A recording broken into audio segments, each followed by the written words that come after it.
இதெல்லாம் பண்றவரு சாண்ட்ரா வந்து நீங்க ஃப்ரீயா விட்டது மட்டும் இல்லாம அந்த கேஸ் முடிஞ்ச உடனே கனிக்கு சாரி கேட்ட உடனே கனி are you okay, Sandra are you ஓகேன்னு கேக்குறாரு சார். இதுக்கு முன்னாடி யாரையும் அது மாதிரி கேட்டிருக்காரா? ரோஸ் பண்ணவங்களா, ஒரு தப்பு பண்ணவங்கள, தப்புன்னு சொன்னவங்களா யாரையும் கேட்டதில்லை. இன்னைக்கு சாண்ட்ரா ஆர் யூ ஓகேன்னு கேக்குறாரு. கரெக்ட். ஏன்னா அவர் கரெக்டா தான்ப்பா கேக்குறாரு, நீ தான் தப்பா பாக்குற. சாண்ட்ரா ஆர் யூ ஓகே, ஏன்னா அதெல்லாம் ஸ்கிரிப்ட் படி இருக்கு. என்னைக்குமே அவர் ஸ்கிரிப்ட்ல இல்லாத எதுவுமே அவரு ஒரு சீன் டெவலப்மெண்ட்ல விஜய் சேதுபதி சார் ஸ்கிரிப்டை மீறி நடிச்சதே கிடையாது. நீங்க தான் தப்பு தப்பா புரிஞ்சுக்கிறீங்க. இதுதான் ஸ்கிரிப்ட், சரியா? அப்புறம் நீங்க சொல்லுவீங்க விஜய் சேதுபதி சார் ஸ்கிரிப்ட்ல இல்லாதத அவர் ஸ்கிரிப்ட் ஷோல வந்து பரவாயில்ல அவர் கொடுத்த ஸ்கிரிப்டே பண்ணா இப்படின்னா எனக்கு ஒன்றும் புரியலப்பா. சரி, எனிவேஸ் அந்த சாப்டர் வந்து டக்குன்னு முடிஞ்சது. கனி அதை ரொம்ப அழகா முடிச்சுட்டாங்க. முடிச்சதுக்கு அப்புறம் அது நல்லபடியா முடிஞ்சிருச்சு. அந்த சீன் புரிஞ்சுக்கிட்ட மாதிரிலாம் தெரியல. முதல்ல இருந்தே வெயிட் பண்ணிட்டு இருந்தாங்க. இன்னைக்கு ரொம்ப நாள் ரெண்டே சாய்ஸ் தான், ஒரு நிமிஷம் தான், ரெண்டே சாய்ஸ் தான். இப்ப விஜய் சேதுபதி சாரை எதிர்க்கணும், இல்ல கனி கிட்ட மன்னிப்பு கேட்கணும். மன்னிப்பு கேட்க முடியாதுன்னு சொன்னா இன்னும் கொஞ்சம் வன்மம் வளரும். ஆனால் அப்படி பண்ணி ரம்யா மாதிரி இப்ப கதை திறந்து விடுங்க, இப்ப இப்படி சொல்லுவார்ல, சார் மன்னிப்பு எல்லாம் கேட்க முடியாது, வேணா கதை திறந்து விடுங்க, நான் கிளம்புறேன்னு அப்படி சொன்னாங்களா?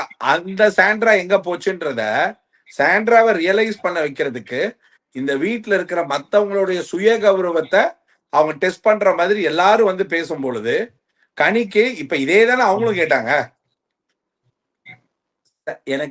எனக்கு புரியாதது என்னன்னா, சாண்ட்ராக்கு விஜய் சேதுபதி ஏன் பயப்படுறாருன்னே புரியலையே. ஒரு வீட்டையே மொத்தமா பயத்துல வச்சிருக்காருல, ஒரு ஹோஸ்டையே மொத்தமா பயத்துல வச்சிருக்கிறது தான் சாண்ட்ராவோட பவர்.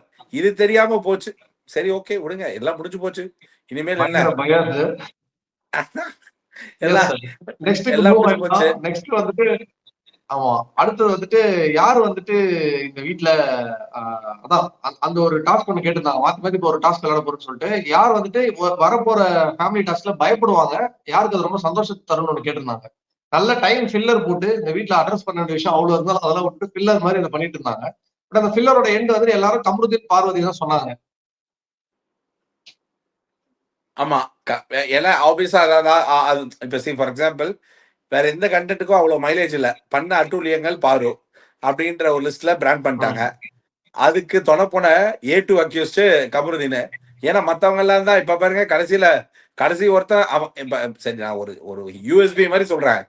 இந்த விக்ரம்ன்றவன் சீரியல் பிளேயரா, இல்ல ஸ்டாண்டப் காமெடினா, இல்ல சைக்கோ சீரியல் கில்லரானே தெரியலடா.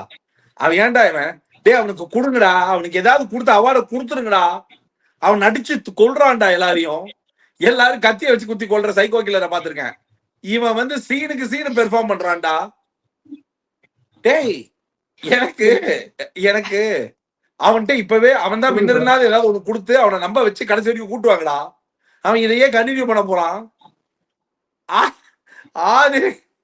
ஆதிரை காலை முடிச்சு இழுத்து விட்டு மூஞ்சி பம்பரமா விஜயிருக்கோம்.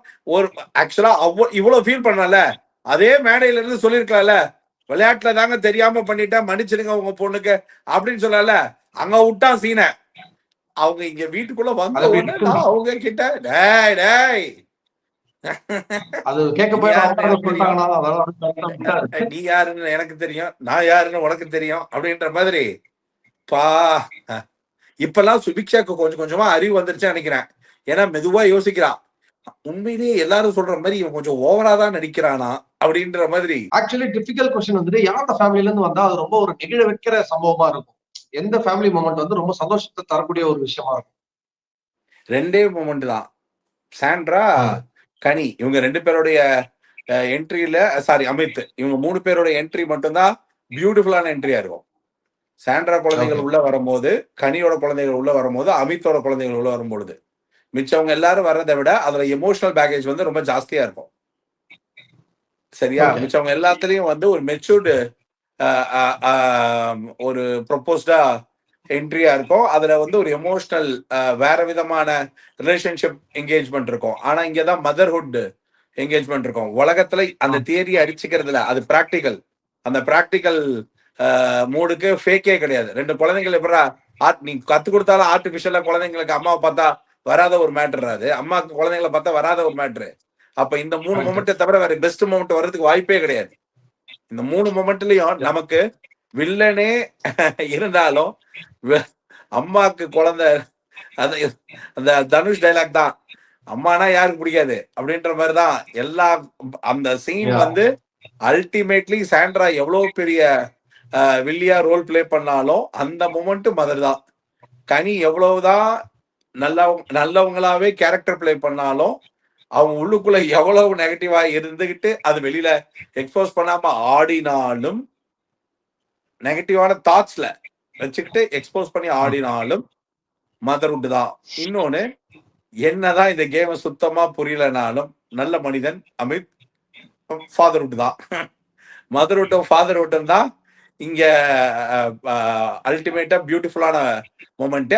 அப்புறம் சாரி, என் தலைவனை மறந்துட்டேனே, பாக்கியா ஃபேமிலி அவங்க ஃபேமிலி தானே அல்டிமேட்டா இந்த ஷோவை கொஞ்சம் நெஞ்சம் மக்களை சிரிக்க வச்ச என் தலைவனோட ஃபேமிலி தான் அல்டிமேட்லி மொத்த வீடுமே காத்துக்கிட்டு இருக்கிற ஒரு மொமெண்ட். அதாவது அது ஒரு வித்தியாசமான மொமெண்ட். அந்த ஆளுக்கு கண்ட்ரோல் இல்ல, அதனால எமோஷனுக்கும் லிமிட் இல்ல, அன்லிமிட்டெட் எமோஷன்ல தலைவன் 2 ஃபாதர்வுட் 2 மதர்வுட், சரியா, கம்ப்ளீட் கோலிவுட். அதனால அதெல்லாம் அந்த எமோஷன்ஸ் தான் பெஸ்ட் மொமெண்ட், சரியா. அதாவது யார் 4 வருகை வந்து ரொம்ப எமோஷனலாவே கேரி ஃபார்வர்ட் ஆகும்னு, சரியா. யாரோடதுல பயம் அப்படின்னு சொல்றதா இருந்தா, see I'll tell you, இது வந்து 2 விதம். இப்ப எப்படி சொல்றேன், இப்ப இன்னைக்கு ஒரு வித்தியாசமான ஒரு அப்ரோச்ல சொல்றேன்.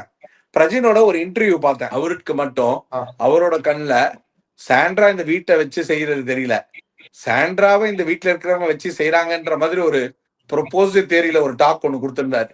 அவங்க கதை சொல்றாங்க, எவ்வளவு வன்மம் இருந்ததுன்னா உள்ள போய் சிரிக்கிறதும் வெளியில வந்து தூங்குறதும். ஏமா எல்லாம் ஆடுன போது உடம்பு முடியல படுத்து தூங்குறேன்றவங்கள நான் கதையை இப்பதான் சொல்லுவேன்னு சொல்லி, சரி அந்த கதைக்குள்ள யாராலையும் கனெக்ட் ஆக முடியாத அளவுக்கு பிசிக்கல் ஸ்ட்ரெஸ் இருந்தோம்.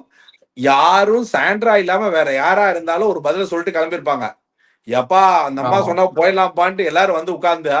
இப்ப இது எதுக்காக இதை சொல்றேன்னா, இப்ப யாரோட வருகையால் யாருக்கு பயம்னா, பிரஜின் வருகையால் சாண்ட்ரா இன்னும் உசுப்பி விட்டு தூபம் போட்டு இது தப்பு தப்பா தான் போகுது. பிரஜின் உள்ள என்ட்ரு ஆகும்போது என்ன உள்ள வந்து இப்ப இன்னைக்கு கொடுத்த இன்டர்வியூ இருக்குல்ல, இந்த இன்டர்வியூலயே நீ அந்த இன்டர்வியூடைய யாரெல்லாம் பார்க்கலையோ போய் பிரஜினோட இன்டர்வியூ போய் பாருங்க. அவர் உள்ள வந்து பின்ன என்ன வந்து வேற மாதிரியா பேச போறாரு, வெல் பிளேடு அப்படின்னு. என்ன பண்ணுவான், எனக்கு ஒண்ணு புரியல, ஒருத்தங்க உட்கார்ந்து அவ்வளவு எமோஷனலா பேசிட்டு இருக்காங்க, எப்படி உள்ள போய் சிரிக்க முடியுதுன்னு பிரஜின் வந்து ஒண்ணு கேட்பாரு. ப்ரோமோ எல்லாம் பயங்கரமா போவோம். இப்ப இன்னொரு விஷயம் நடக்குது, அது கவனிச்சு உதய்.